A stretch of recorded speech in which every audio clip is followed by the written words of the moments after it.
They dragged me out of the glass meeting room like a criminal while Sterling smiled. He thought he had just stolen my core algorithm to secure an $800 million transportation deal. He publicly called me a barrier to innovation and assumed I would just disappear. He had no idea the code he stole was a trap. By January 1st, I would not just destroy his empire, I would take his freedom. Hello, everyone, and welcome back to Boss Revenge Stories. I want to sincerely thank you all for your continued support, but unfortunately, YouTube has completely demonetized our channel, leaving us with absolutely no budget to operate. If you find today's story compelling, please support us by joining the Boss Revenge Stories Patreon community so you can listen to exclusive, true revenge stories that are even better, featuring much longer lengths and detailing intense scenarios that we simply cannot publish publicly on YouTube, complete with multiple emotional voice actors bringing a single story to life. You can join our community by scanning the Patreon QR code right on your screen or by clicking the Patreon link down in the description or the comments section of this video. Now, let us begin today's dark corporate journey, where I, Everly Scott, will show you exactly what happens when you cross the wrong engineer. I am 29 years old, and until recently, I was the lead engineer at Vanguard Transit AI, a highly hyped self-driving truck startup based in Austin, Texas. We were only weeks away from an initial public offering that would make the founders billionaires. The pressure inside the building was entirely suffocating. The office air always felt thick with greed, artificial deadlines, and sheer desperation. I had been running late-night diagnostics on our core navigation algorithm. When I saw it, it was a critical safety flaw hidden deep in the code. Under specific weather conditions combined with standard highway speeds, the neural network would miscalculate the stopping distance of our massive 18-wheelers by a margin of 40 feet. 40 feet is the literal difference between a safe halt and a catastrophic, fatal pileup on the interstate. It was a massive blind spot, and I was the only person who caught it before the final code freeze. I immediately requested an emergency meeting with Sterling Hayes, our chief technology officer. Sterling was a flashy, charismatic corporate shark who wore $1,000 sneakers to work and cared infinitely more about the company valuation than he did about human lives. We stood together in his transparent glass office, overlooking the open-plan engineering floor where dozens of our coworkers were typing away. I showed him the simulation data. I explained that the trucks would plow straight into stationary traffic if we rolled out this update to the fleet. Sterling did not even blink. He calmly adjusted his designer watch and coldly ordered me to ignore the anomaly. He said we had an $800 million national transit contract pending, and fixing the core model right now would delay the initial public offering by at least 6 months. "Push the deployment, Everly," he commanded, his voice dripping with venom. "We will patch it over the air next quarter. Do not kill my momentum." I stared at him, absolutely disgusted by his casual willingness to gamble with civilian lives. I told him absolutely not. I explicitly refused to sign the mandatory safety certification required for the Federal Compliance Board. If I signed that document, I would be legally and morally responsible for whatever blood ended up on the highway. The moment the word "no" left my mouth, Sterling completely transformed. The polished startup guru vanished, replaced by a ruthless predator. While we were still standing in that glass box, in full view of the entire engineering team, he pulled out his phone and tapped the screen. A second later, my company tablet flashed an access denied error. He had remotely deactivated my security badge and completely wiped my system credentials in the blink of an eye. "You are done," Sterling whispered, stepping so close I could smell his expensive cologne. He fired me right on the spot, citing that I was simply not a cultural fit for a fast-paced startup environment. But getting rid of me was not enough for him. He needed my absolute silence. He pulled a thick stack of papers from his desk drawer. It was an ironclad non-disclosure agreement, coupled with a ridiculously strict 2-year non-compete clause. The terms were completely draconian. If I signed it, I could not work for any competitor in the entire North American tech sector for 24 months. I would be professionally paralyzed. I laughed bitterly and told him I would rather burn the building down than sign his gag order. But Sterling always knew exactly where to twist the knife. He leaned back against his mahogany desk and casually brought up my health insurance. Just 3 weeks prior, I had suffered a severe sports injury that required an extensive leg surgery. I was still walking with a slight limp, and the upcoming physical therapy and follow-up operations were going to cost tens of thousands of dollars. Sign the paper, Everly, or I terminate your health coverage by midnight tonight, he threatened softly. Good luck paying for that knee without corporate insurance. Or you can sign, and I will graciously extend your benefits for 90 days. He weaponized my physical vulnerability to protect his flawed, deadly code. The sheer malice of his ultimatum left me breathless. With no other viable choice to protect my health and my impending medical bills, I aggressively scribbled my signature on his extortion documents. Before the ink was even dry, 2 massive security guards appeared at the door. They flanked me like I was a dangerous criminal. They did not even let me pack my personal belongings from my desk. They escorted me out of the glass room and marched me across the open engineering floor. Every single one of my colleagues stopped typing. Dozens of eyes stared in absolute shock as their lead engineer was paraded out like a common thug. I glanced back one last time. Sterling was standing in the doorway of his office, sporting a sickening, triumphant smirk. He raised his voice just enough so the entire floor could hear him. Vanguard moves forward, he announced to the silent room. We do not have time for barriers to innovation. He thought he had completely buried me. He thought he had won. But he had no idea what kind of hell I was about to unleash upon his life. Most people in my position would have immediately called an aggressive employment lawyer. They would have spent their remaining savings fighting a losing battle in corporate court, or they would have taken to professional networking sites to post angry, emotional rants about workplace injustice. I did absolutely none of those things. That exact same night, I returned to my apartment and packed my entire life into the back of my vehicle. I left the city limits before the sun even considered rising. I drove for 3 straight days, covering thousands of miles of empty highway, stopping only for gasoline and black coffee. The loud, suffocating noise of the corporate world faded with every mile marker until the humid heat of Texas was entirely replaced by the biting, freezing air of a remote, nameless town nestled deep in the mountains of Montana. I rented a small, isolated cabin at the end of a long dirt road, surrounded by nothing but towering pine trees, heavy snow, and absolute silence. Once I was fully settled into my new isolation, the real work began. I systematically and ruthlessly annihilated my entire digital existence. I permanently deleted every single social media account and closed all my cloud storage drives. I utilized military-grade wiping software to scrub my personal servers clean. I transferred my entire massive library of personal source code onto heavily encrypted, physical hard drives that I locked away inside a fireproof safe hidden under the floorboards of the freezing cabin. To the bustling, hyper-connected technology industry, I became a complete ghost. I wanted the executives back in Texas to believe their brutal tactics had utterly crushed my spirit. I needed them to think I had simply surrendered, accepted my defeat, and faded away into the wilderness forever. But inside that freezing cabin, wrapped in heavy wool blankets with my laptop glowing in the dark, I was not defeated. I was planning. I opened an old, deeply archived directory on my secure drive. It was a massive project folder I had built from scratch during my university days, long before my former company ever existed. It contained the raw, foundational architecture for my core artificial intelligence engine. I knew my former boss intimately. I knew he possessed the technical skills of a first-year undergraduate student.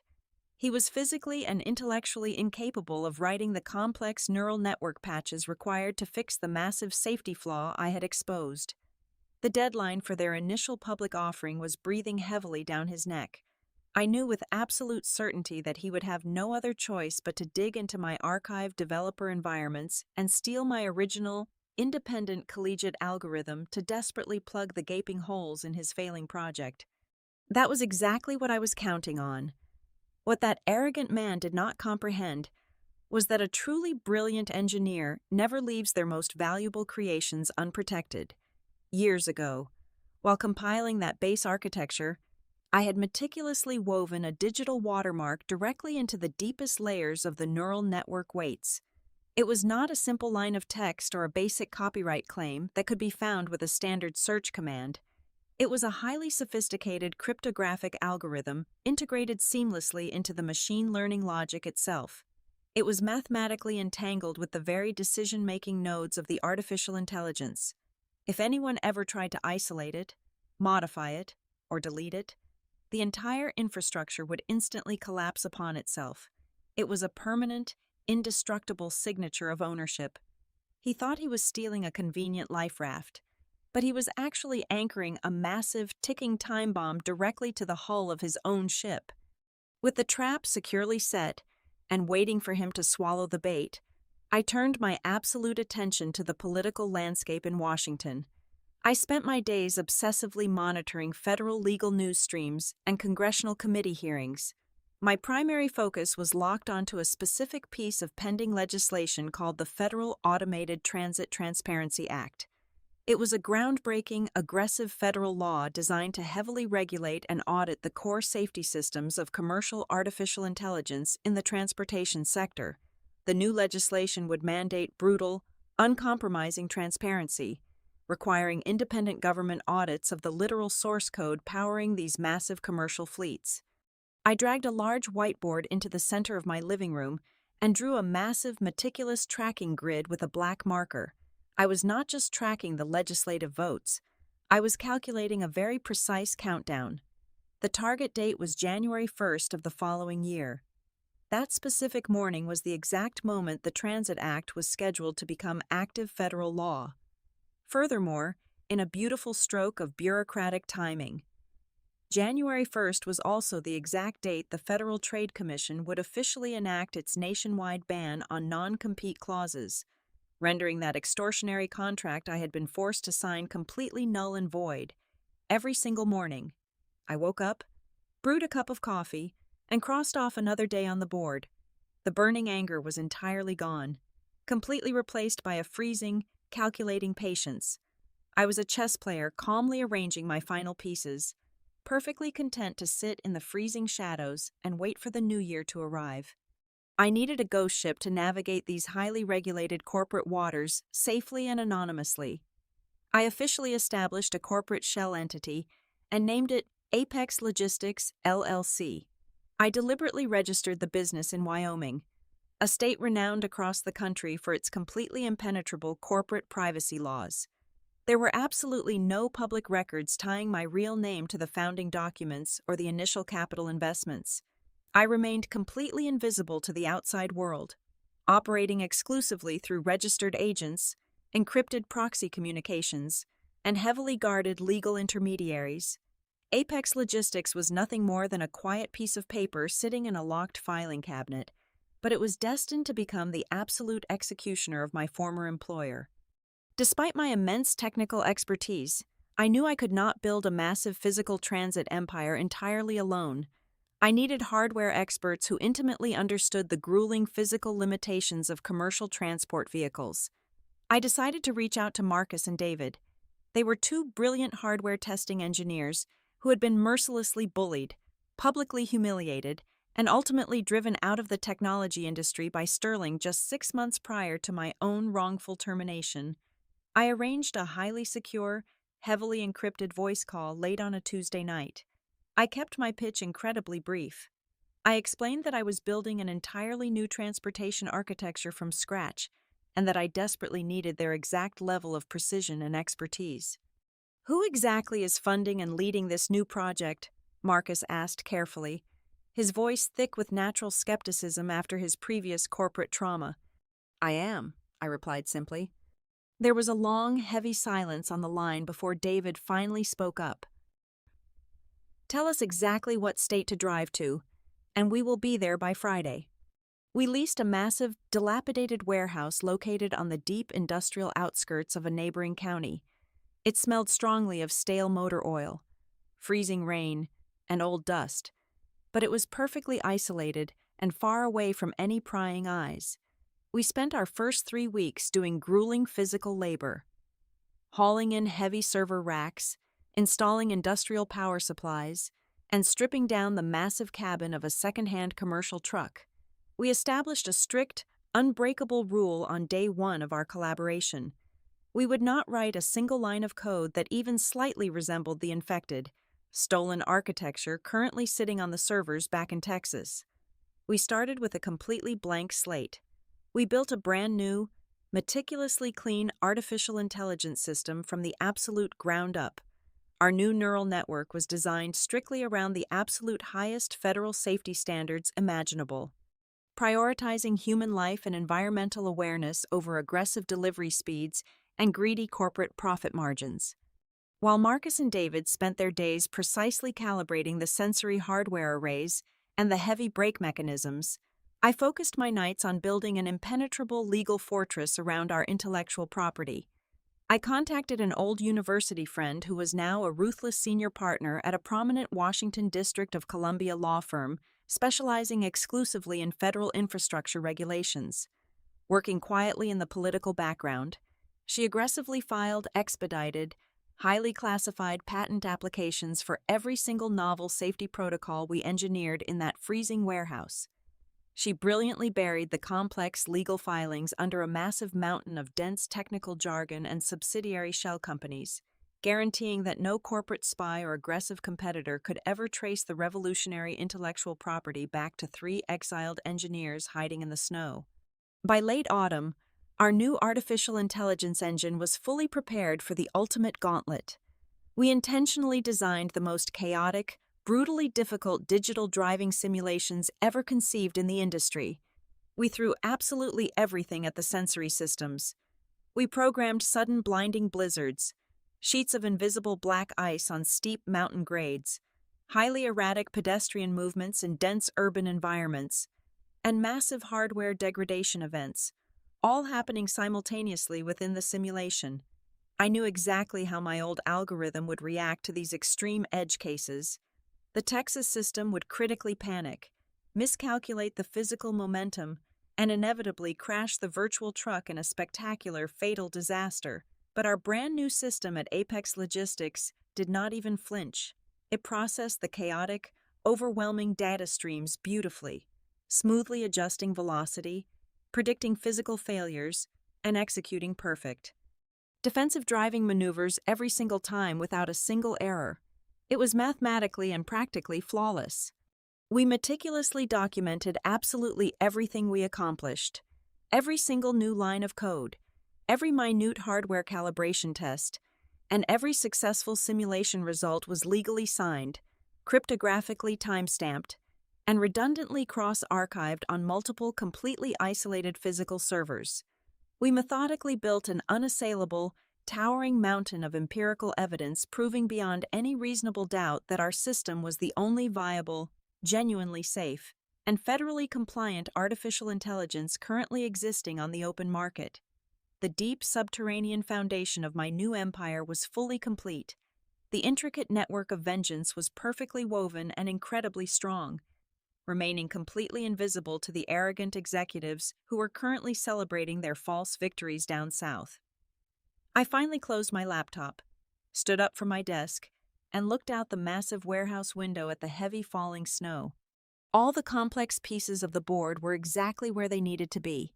Now, I just had to sit quietly in the freezing dark and wait patiently for my prey to blindly walk straight into the center of the trap. Down in Austin, my former boss was aggressively bathing in the blinding spotlight of his own manufactured brilliance. The technology media industry absolutely devoured his charismatic, arrogant persona. He managed to land himself on the glossy front cover of the most prominent business magazine in the country. The photograph showed him standing with his arms confidently crossed, wearing a custom-tailored dark shirt, with a bold headline declaring him the absolute savior of the commercial transportation industry. Behind the heavily tinted glass doors of his executive suite, he was aggressively popping incredibly expensive champagne, celebrating the official signing of an $800 million partnership with the largest national shipping conglomerate in the country. He threw a lavish, catering-filled party for the upper management team, completely oblivious to the fact that his entire empire was currently resting on a fragile foundation of stolen, rigged architecture. He truly believed he was a visionary genius who had flawlessly executed the corporate theft of the century. Inside the transparent walls of his engineering department, the reality was significantly darker and far more chaotic. He ruthlessly ordered the remaining development staff to forcefully integrate the proprietary code he had ripped directly from my archived files. He pushed the heavily patched, completely unstable system directly to the active testing environment without a single proper security audit. The internal communication channels were immediately flooded with frantic red alerts. Junior developers submitted dozens of urgent diagnostic reports, detailing massive data latency spikes and alarming trajectory deviations during high-speed maneuvers. They practically begged management for more time to stabilize the underlying logic before putting the software into massive 18-wheelers. He completely ignored every single one of their desperate warnings. He mandated an absolute code freeze across the entire department and demanded they push the incredibly dangerous update to the massive physical test fleet immediately. The disastrous results manifested almost immediately on the private Texas testing tracks. During a routine morning simulation involving heavy artificial fog and wet asphalt, 3 massive autonomous vehicles completely failed to register a line of stationary concrete barriers. The neural network simply went blind. The heavy trucks violently plowed through the physical barricades at 70 miles per hour, completely destroying millions of dollars worth of specialized equipment in a matter of terrifying seconds. Instead of halting the project to investigate the catastrophic software failure, the arrogant executive orchestrated a massive, immediate cover-up. He aggressively drafted a highly deceptive public statement shifting the entire blame onto the sensory cameras provided by their manufacturing partner. To ensure absolute silence internally, he ruthlessly fired the veteran head of quality assurance on a Friday afternoon. He had security escort the man out, threatening him with a devastating corporate defamation lawsuit if he ever dared to speak to the press about the crashed vehicles. His bloated ego only expanded as the initial public offering date crept closer on the calendar. He began doing an incredibly smug victory lap across prominent Silicon Valley audio shows. I listened to his voice echoing through the freezing air of my mountain warehouse as he sat comfortably in luxurious broadcasting studios. During one highly popular interview, the fawning host asked him about the notoriously high turnover rate in his engineering department. He laughed smoothly into the microphone, a sound that made my blood run absolutely cold. "Some people simply cannot handle the extreme pressure of building the future," he stated smoothly to his millions of listeners. "We had certain overly cautious individuals who wanted to hold up human progress because they were terrified of taking bold risks. True greatness requires cutting away the dead weight. We only retain those who are willing to push the boundaries of what is legally and technically possible." He was publicly mocking me, smugly telling his massive audience that I was far too weak and fragile to survive in his cutthroat world. He honestly believed he had crushed a pathetic insect under his expensive designer shoe. Fueled by his own delusional hype, he directed his massive legal team to aggressively finalize their extensive documentation for the Federal Securities Commission. He was relentlessly pushing to secure an official date for the public stock launch, salivating at the thought of the billions of dollars that would soon flood into his personal bank accounts. He walked around the corporate office believing he was an untouchable king who had completely mastered the entire financial game. He thought he had permanently erased the only person smart enough to challenge his absolute authority. But the arrogant king was entirely blind to the silent shadows moving right behind his throne.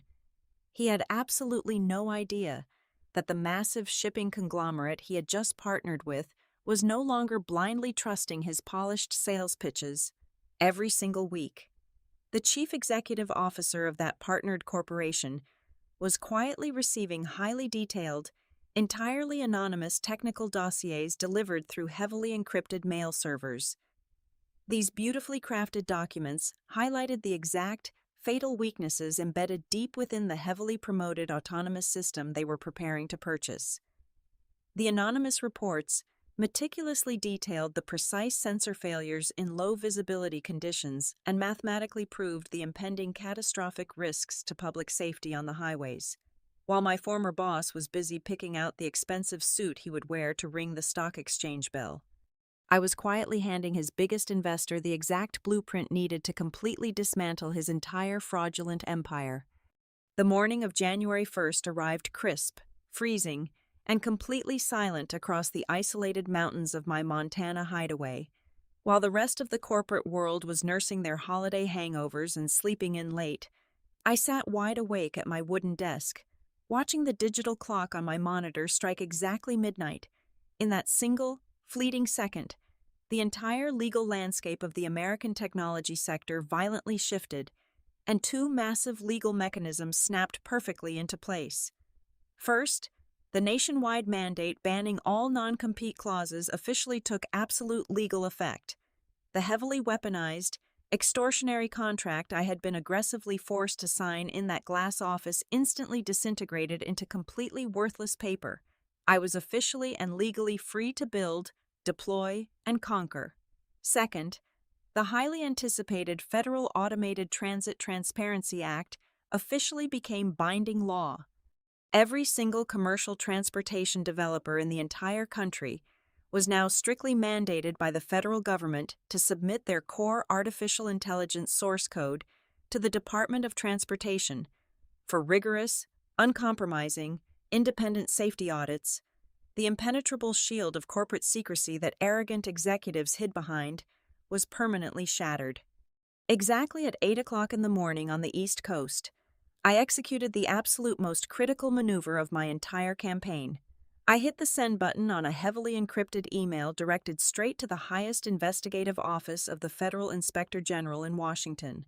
Attached to that secure message was a devastating 200-page whistleblower report submitted completely anonymously. It was not an emotional rant or a bitter list of grievances. It was a lethal, highly weaponized document forged from pure mathematics and irrefutable empirical data. I meticulously included every single suppressed diagnostic test, the precise geographic coordinates of the catastrophic physical simulation failures on their private testing tracks, and the exact lines of corrupted code my former employer was deliberately using to blindly guide heavy machinery down public highways. It was a comprehensive, undeniably objective roadmap of massive corporate manslaughter just waiting to happen.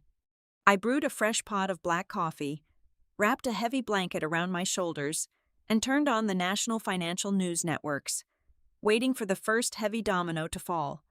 It did not take very long. Before the heavy morning traffic even cleared in Austin, a small, highly coordinated army of federal agents wearing dark tactical windbreakers aggressively swarmed the pristine headquarters of Vanguard Transit AI. It was a completely unannounced, ruthlessly executed raid.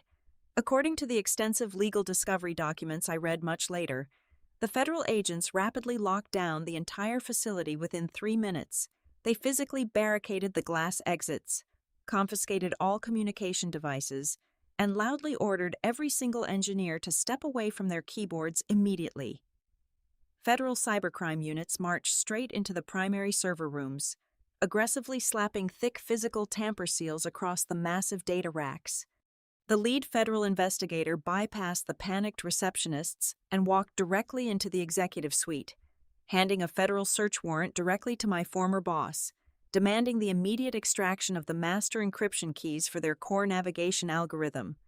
The arrogant king of autonomous transport completely lost his mind. Sweating heavily through his expensive custom shirt, he frantically dialed his elite team of corporate lawyers, desperately demanding they file an emergency injunction to stop the bleeding. He screamed at the federal agents in the middle of the open floor, loudly citing proprietary trade secret privileges and demanding they leave his brilliant intellectual property alone. But his incredibly expensive legal team could do absolutely nothing for him. The newly minted federal transparency legislation was written with brutal, uncompromising teeth. The federal agents calmly informed him that the new law specifically classified the refusal to surrender transportation safety code as a severe immediate federal crime punishable by up to 10 years in federal prison, cornered, trapped, and visibly shaking uncontrollably in front of the very employees he used to bully. The brilliant visionary was forcefully compelled to sit down at a secure terminal. With trembling fingers, he typed in his master administrative passwords, officially handing over the keys to his fraudulent kingdom to the United States government. The absolute climax of my silent revenge unfolded deep inside a highly secure government auditing laboratory later that same afternoon. Federal forensic experts loaded the confiscated algorithmic architecture into their isolated testing environments and ran their heavy decryption software. My former boss sat arrogantly in the observation room, flanked by two highly paid defense attorneys, confidently assuming the code would simply read as standard, highly complex proprietary logic that the government inspectors would barely understand. But the exact moment the compiling sequence reached 100%, my hidden cryptographic watermark aggressively activated from the deepest layers of the neural network. It completely hijacked the primary output display protocol. Instead of rendering a standard diagnostic report or displaying the polished logo of his massive startup, the artificial intelligence forcefully locked the screen and generated a massive, undeniable string of block text across every single massive monitor in the federal laboratory. The bright letters clearly and proudly announced a single, devastating sentence. Property of Everly, Scott, strictly no commercial use permitted.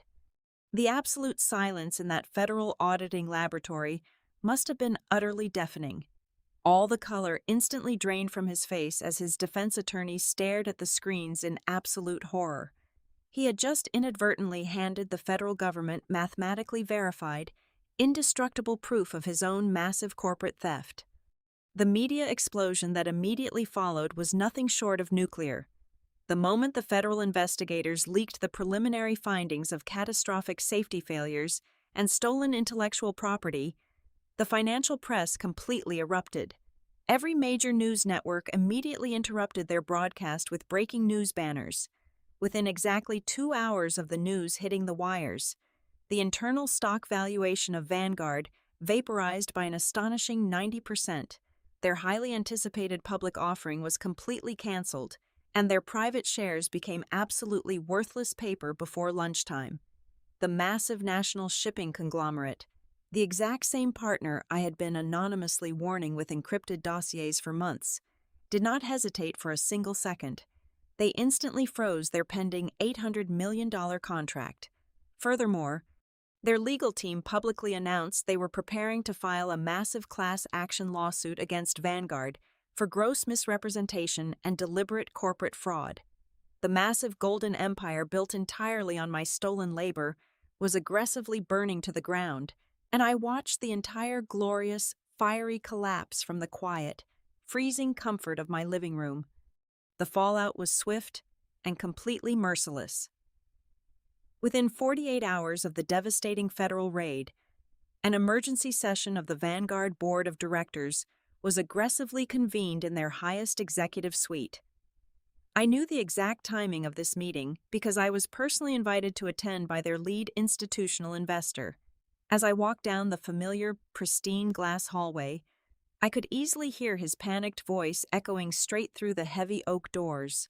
Sterling was pacing frantically at the head of the massive mahogany table. His face was entirely drained of color, glistening with a thick layer of terrified sweat. He was aggressively pointing fingers at imaginary culprits, desperately trying to blame his remaining engineering team for the disaster. He swore loudly that a rogue junior developer must have downloaded an unauthorized, infected open-source package without his knowledge. He pleaded with the furious billionaires sitting silently around him, swearing on his life that he had absolutely no knowledge of the hidden cryptographic source code that was currently destroying their entire corporate valuation. He was right in the middle of a pathetic sentence when I firmly pushed the heavy wooden doors open and stepped gracefully into the room. The absolute silence that instantly fell over the executive boardroom was heavily intoxicating. Sterling froze completely in his tracks. His mouth hung slightly open as he stared at me like I was a terrifying ghost returning from the grave to drag him under. He immediately snapped out of his shock and started screaming for building security, furiously demanding to know how a disgruntled, fired employee had bypassed the lobby guards. I did not raise my voice. I did not flinch or break eye contact. I calmly walked right up to the polished wooden table, set down my leather briefcase, and looked directly at the powerful chairman of the board. I politely introduced myself. I informed the room that I was not standing there as a terminated engineer. I was standing there as the sole legal owner and chief executive officer of Apex Logistics, the exact corporate entity that had just officially secured a permanent federal injunction against their entire operating system. Sterling tried to interrupt me, sputtering aggressive, baseless legal threats. But I simply unclasped my briefcase. I pulled out a perfectly bound, heavy stack of physical documents and smoothly slid them across the long table. They were pristine, cryptographically verified copies of his highly classified internal emails. I had meticulously backed up every single message hours before he wiped my credentials in that glass office. The documents clearly and undeniably proved that he had personally and explicitly ordered the unauthorized extraction of my private algorithmic archive to artificially patch his catastrophic safety flaws. The chairman picked up the papers and read his exact words in absolute silence. I watched the last remaining shreds of arrogance completely drain from Sterling. His loud, aggressive denials were instantly suffocated by the heavy, undeniable weight of his own written commands. He was completely cornered, with absolutely no one left to blame but himself. But I was not finished. I had not driven all the way from the freezing mountains of Montana back to Texas just to watch a pathetic man lose his job. I was there to completely erase his entire legacy.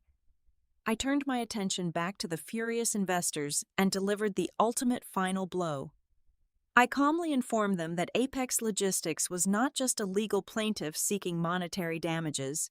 I told them that exactly 4 hours ago, my company had officially signed a binding, exclusive contract with the massive national shipping conglomerate. I had successfully replaced their canceled $800 million partnership with an artificial intelligence system that was completely clean and fully compliant with all federal safety regulations. I had effectively absorbed their biggest client overnight, rendering Vanguard completely obsolete and financially worthless in a single morning. The board of directors acted with ruthless, immediate precision. The chairman did not even raise his voice. He looked at Sterling with sheer disgust and terminated his employment effective immediately.